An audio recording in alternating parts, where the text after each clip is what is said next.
Hamburg in Germany hosted the fifth leg of the Longines Global Champions Tour for 2015. Held at the Derby Park, it's one of the most popular venues on the tour. 5 days of not just world-class show jumping, but also dressage and a retail village that attracts over 85,000 spectators. The Derby Park in Hamburg is one of the most traditional shows in Europe. Many of international riders are coming here, and a few years ago, since 2008, we met with the Global Champions Tour, and we involved the Global Champions Tour as the most important and the league with the highest prize money worldwide. And now we have a perfect combination and a lot of TV coverage all over the world.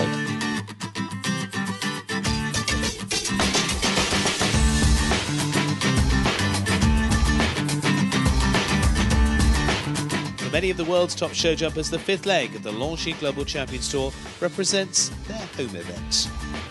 I'm living 3 hours away from here. It's one of the best shows we have in Germany. The crowd is always fantastic, especially on the Sunday when the Derby is going on Saturday on the Global Champions Tour day. It's quite full here, and the atmosphere it's very nice to ride. In this arena, you always have a big Grand Prix, and good riders are here, good horses, so we will see good sport. This is more or less our or mine home show, not so far away from where we have the stable, and of course for the Holsteiner Verband who owns Casal Ask, it's important that he show good hair.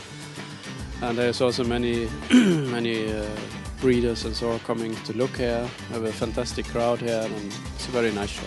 You always want to do as good as you can, of course, but at home you want to do a little bit extra.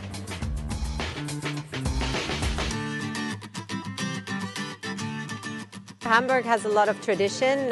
This has been a show that's gone on for many, many years. It's an important show, not just to the German riders, but to all international riders. It has a lot of prestige, and it's somewhere where we all like to win.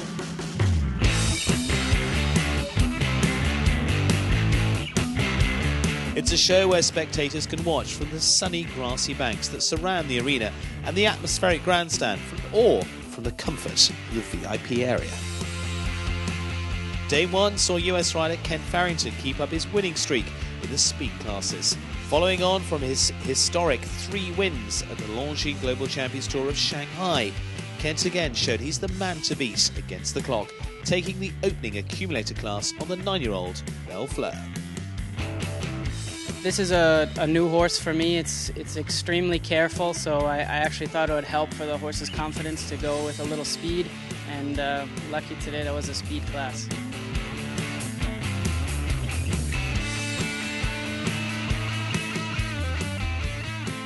The big class on the first day also went abroad, with Swiss rider Pierre Schwitzer winning the Mercedes-Benz Championship of Hamburg. Incentivised by the €59,000 Mercedes-Benz on offer to the winner, the world's top riders were in determined mood, but Pierce, who was fourth to go, proved unstoppable.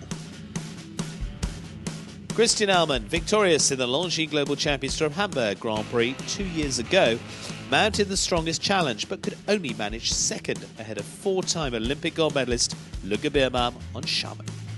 Speaking after the class, Schwitzer declared his dream to win the Longines Global Champions Tour of 2015 series.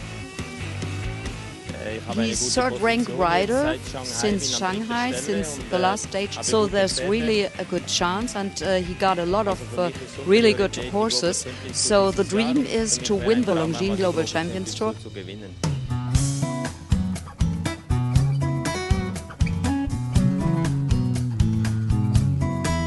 Another rider looking to capture the overall series is Portugal's Luciana Diniz. After winning the Madrid leg on a Grey Stallion winning mood, she sits second in the overall standings, 10 points behind world number 1 Scott Brash. Diniz showed winning form on day 2 in Hamburg, winning on board 9-year-old Sakan in another lightning fast speed class. It was a great win for me today. It was really inspiring. You looked from the start that you were really meaning business. I know, I don't know, I just wanted to win for him, maybe for all of us. just wants to go, and I wants to hold, and she doesn't know holding. She just wants to go. Do you think it was fast enough when you were there doing your round? Not really, but I had a nice flow, and flow makes the win. It makes a difference having a nice win before the big class, the Grand Prix? It's always nice, I must say. It's always good.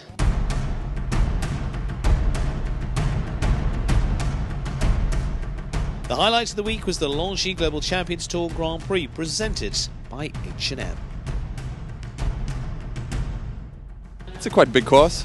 Starts off already number 2 with a quite big water oxer down to big vertical. Yeah, and he doesn't have a triple, but he have 3 doubles. And of course, the last line is going to be a bit critical with the double or verticals in the end. Just 3 poles in the 2 verticals. For sure, it's going to fall a few fences there. I think he's going to have a short time, so probably we have to keep on cantering. And then in the end of the course, when it's double verticals, the horses are a little bit forward, a little bit downhill. So the chances to catch one of the verticals is quite big.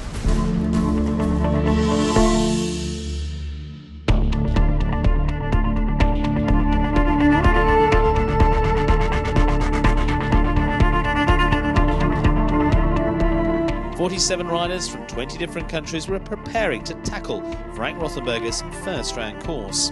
8 riders completed the course clear and inside the time, including the informed pair of Ken Farrington and Pia Schwitzer. My first thought is that it's not super difficult. I think this last line, a double to a double, will prove a bit challenging, but I would say the height of the fences looks quite okay, and I'm sure the second round will be even more challenging. It's an unbelievable field to ride in. I'm sure the time will be a little bit short. He can catch you with such a big field, but yeah, it looks like a good course. So into the second round, all those on 0 faults, including Belgium's Nicolas Philipparts, put pressure on the others by jumping another clear in the second round. More faultless rounds followed from Farrington, Rolf Joran Bengtsson, Jana Fredrika Meyer, and to take the class into the 6-horse jump-off. First to go, Philipparts again put the pressure on the other riders, producing a fast clear on H&M Freve Taco Tellenden. Philip Weishaupt bettered his time though and looked to have secured a home win. However, US rider Ken Farrington, fresh from that historic treble in Shanghai, again showed why he's the man to beat against the clock. In a jump-off that required bold galloping followed by accurate tight turns, Boyer responded perfectly under Farrington. He wants to be turning here and landing in about 34. He's about there, isn't he? 34, 35 where he was before. There's the time to beat. Close again, isn't it? He's surely got him though. He has 48.97. Very fast horse. I think I'm a naturally fast rider. This field really suits him. You know, I can use his gallop and his speed. So luckily that worked out for us today. And in terms of my quick maths, that's 5 classes you've won in 2 shows. I'm not counting, but that sounds right. That sounds right. I haven't done a ton of these global shows, but I think it's really amazing what it's done for the sport of show jumping, and I think they're incredible events, and yeah, great thing to have on my resume. Well, hopefully we'll be seeing you for more later on in the season. I hope so. That's my plan. It was a 5th win in his last 10 tour classes for Farrington, a remarkable run of form, but importantly it was Farrington's first ever Longines Global Champions Tour Grand Prix victory. Philip Weishaupt was best of the home riders in second on Chico, while Rolf Joran Bengtsson and Casala Ask finish in 3rd. I'm super, really happy. It's been fantastic for me because I haven't been too good. I've been off the screen for a while, so I'm really happy I'm back on a good go. Chico jumped amazing. He was clear all 3 times and also fast in the jump off. There's not much more I could have done. It's not really a big shame to be second behind one of the fastest combinations with Ken Farrington and Royer. So I'm really happy with what I did today, and yeah, I'm just delighted. Kasalaski really likes the place here in Hamburg. He has a great record here. I think he has been 5 times in the ring here and been 1st, 2nd and 3rd, and 2 times placed, 1 time 6th and 1 time a little bit further behind. But he really likes the place here, and it's of course great for me and for his breeder and for the owner and everybody who's involved, the sponsors from Casal, that he present very good here in the, for us, home show.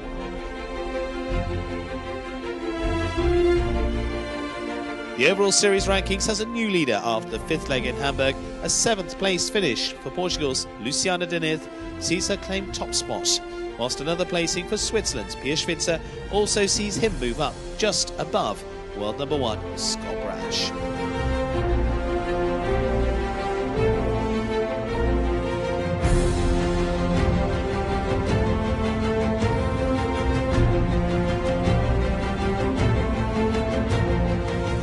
The tour now moves after a short break to head to the south of France and the Mediterranean port of Cannes for the sixth leg of the 2015 Longines Global Champions Tour Series.